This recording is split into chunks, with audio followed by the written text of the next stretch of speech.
नमस्कार दोस्तों, स्वागत है आपका हमारे चैनल पर। आज हम आपके लिए लेकर आए हैं एक बहुत ही महत्वपूर्ण और पवित्र व्रत कथा, देवशयनी एकादशी व्रत कथा। तो चलिए जानते हैं इस कथा के बारे में विस्तार से। पौराणिक कथा के अनुसार मांधाता नाम का एक सूर्यवंशी राजा था।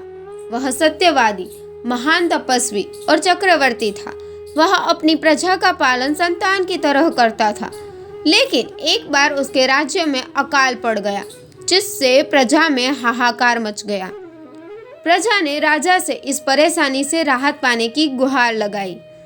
राजा मांधाता भगवान की पूजा कर कुछ विशिष्ट व्यक्तियों के साथ लेकर वन को चला गया। घूमते घूमते वह ब्रह्मा जी के मानस पुत्र अंगिरा ऋषि के आश्रम पर पहुंच गए। वहां राजा ने अंगिरा ऋषि से कहा, मेरा राज्य में 3 वर्ष से वर्षा नहीं हो रही है। इससे अकाल पड़ गया है और प्रजा कष्ट भोग रही है। राजा के पापों के प्रभाव से ही प्रजा को कष्ट मिलता है, ऐसा शास्त्रों में लिखा है। मैं धर्मानुसार राज्य करता हूँ, फिर यह अकाल कैसे पड़ गया? और आप कृपा कर मेरी इस समस्या के निवारण के लिए कुछ उपाय बताइए। अंगिरा ऋषि बोले, इस युग में केवल ब्राह्मणों को ही तप करने, वेद पढ़ने का अधिकार है, लेकिन राजा आपके राज्य में एक शूद्र तप कर रहा है।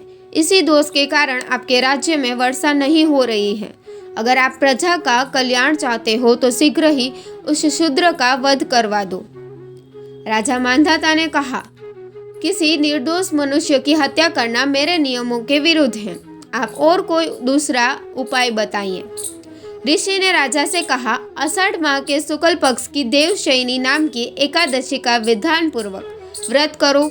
इस व्रत के प्रभाव से तुम्हारे राज्य में बारिश होगी और प्रजा भी पहले की तरह सुखी जीवन व्यापन कर पाएगी।